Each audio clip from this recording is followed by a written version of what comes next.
Hello, I'm James Nottingham and I'm delighted to be presenting the first in the new speaker series 2023 for the Scottish Borders. On 24th of March I aim to cover 4 key topics. The first, effect sizes. I work closely with John Hattie, the creator of the Visible Learning database, and from those insights I'll give you a sense of what we can do with effect sizes, what we can rely on, but also what we have to be very careful of. And this will take me into the 3 main teaching and learning topics that I'm going to cover. First will be feedback. That's one of the most effective ways to improve student learning, but it's also one of the most variable. It can have a stunning impact, and yet 1/3 of the studies show a negative outcome. 1/3 of the time, it would be better if we shut up and said nothing. So we'll look at what are the core principles that will really help to improve student learning. Why grades or marks get in the way. Why when we mark students' work after they've finished, it's mostly a waste of time. And what we can do to improve student learning whilst also reducing workload. Can't say fairer than that. Then what we'll get into is questioning.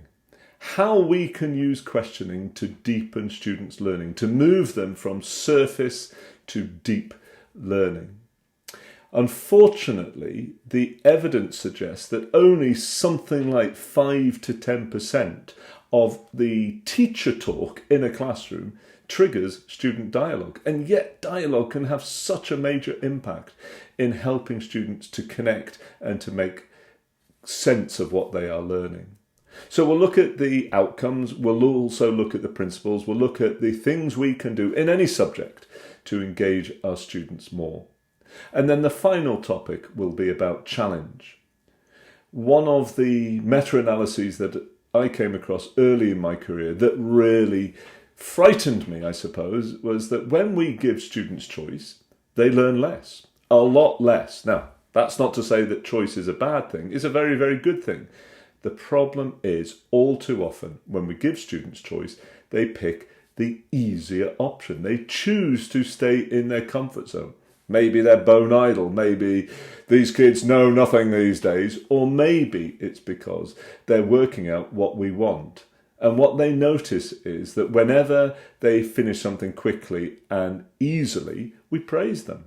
Whereas when they struggle, we say, concentrate, try harder, and we seek to help them in some way. And that gives them that sense that, okay, it's good to do things easily and quickly, it's good to do things that I can do, but it's not quite so good to go for the things I don't know. So that's why I created the Learning Pit, and I'll talk about the Learning Pit towards the end of the webinar. What it does, why it can help students learning, how it can boost the language of learning as well. So I hope you will join us on the 24th of March. 4 topics, each one standalone, but of course they all connect with each other. I know that you're very, very busy people, so maybe pick 1 or 2 of the topics that most interest you and join us then. If you can stay for the whole 2 hours, I would be delighted to be with you. I'll make sure that we have a Q&A between each one so that you've got a chance to ask those questions. Look forward to seeing you there.